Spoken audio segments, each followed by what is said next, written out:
28 different ethnic groups in Rotterdam, and I said, oh, you, there's no way we can have peace.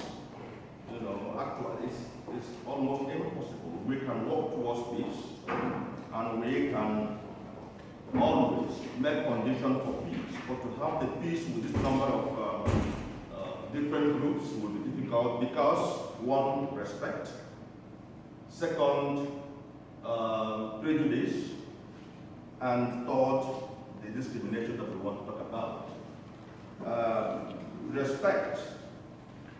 So due regard for the feelings, wishes, and the rights or the traditions of the order. Due respect, due regard for the feelings, for the wishes of the other person, for the rights of the other person, and also for his traditions and his culture. And that is respect.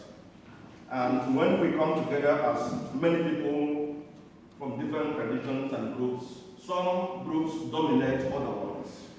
And when we have a dominant group, the dominant group decides what other people do, how they want them to feel, how they want them to act, how they want them to react even when you slap them, if you should cry or not cry.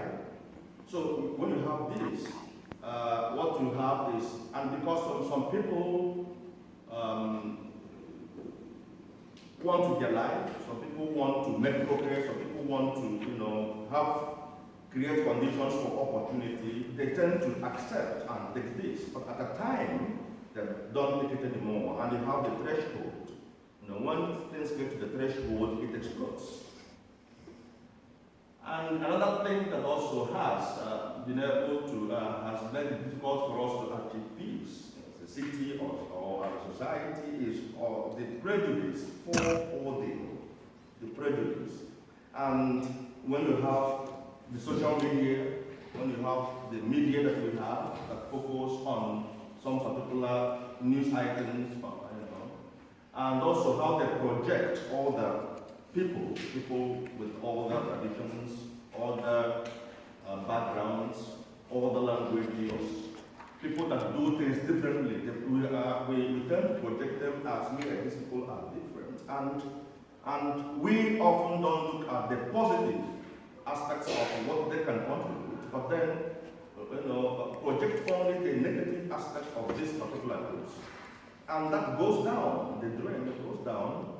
And in our society, because we have different levels of understanding, you have those at the higher level, you have the middle class, and you have also those at the lower class.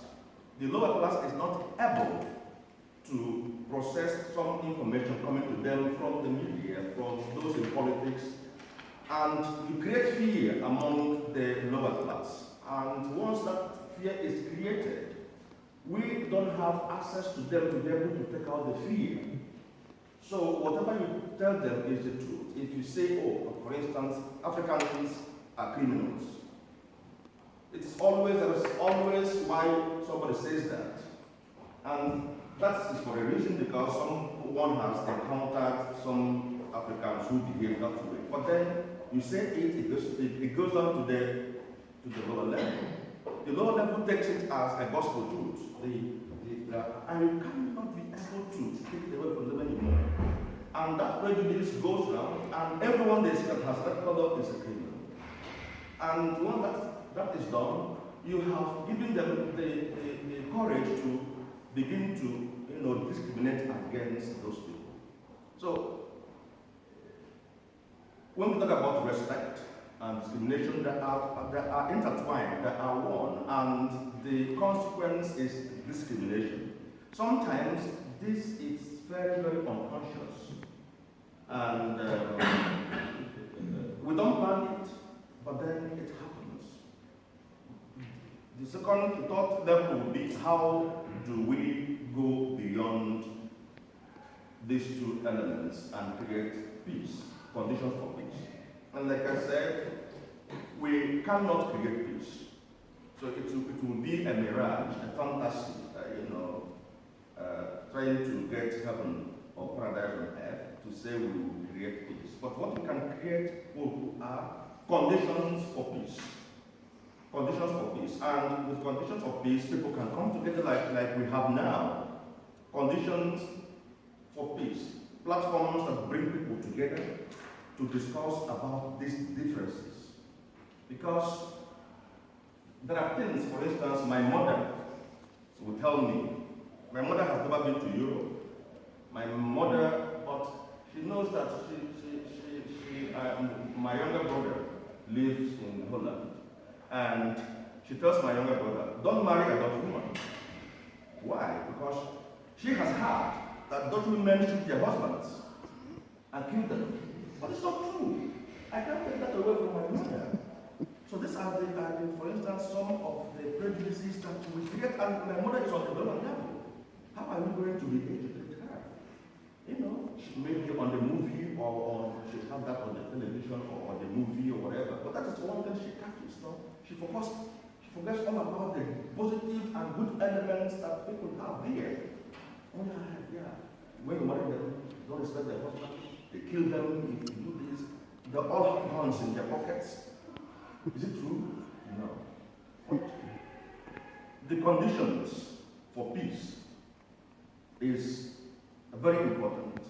And those conditions will help us to have due regard for the feeling of the other person. The feeling. My wishes, also my rights, and my traditions and cultures. Then let me talk a little bit for 1 minute on the work I do, how these things also connect to my work. I worked in Eindhoven where my function was to form an international group,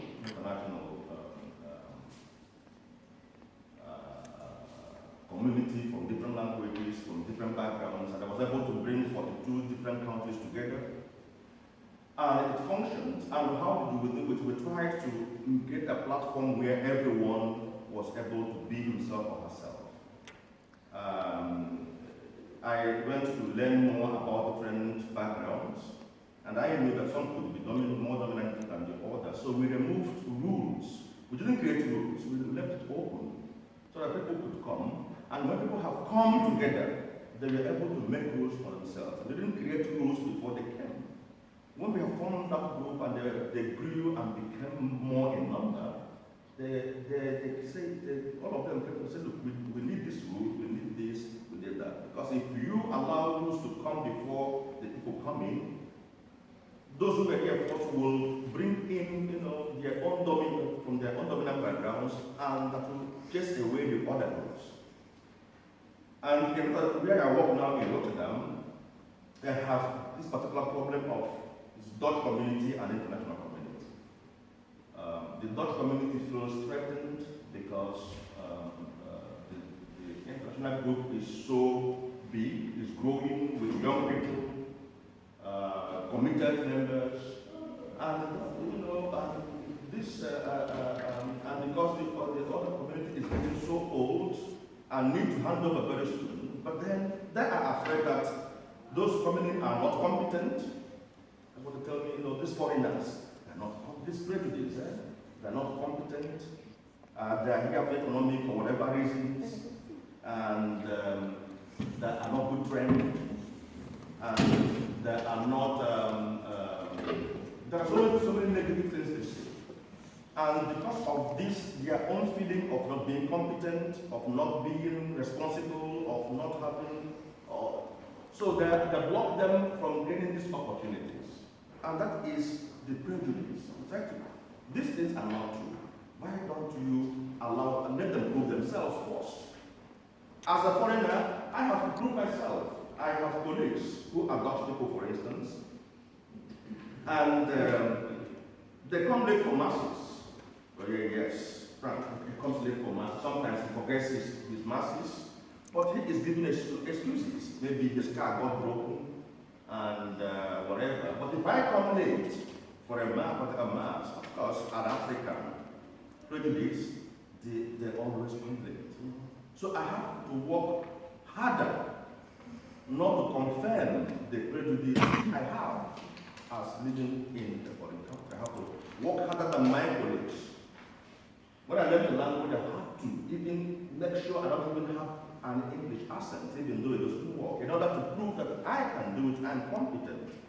So, lastly, in trying to create peace, we need respect, but also empathy. Empathy for the other. It is not about the foreigners, it's just about the, Dutch. We need sometimes the ignorance. We need sympathy and empathy. And with empathy and sympathy, we can create platform foundation that can create, the peace we want. Thank you so much. Thank you.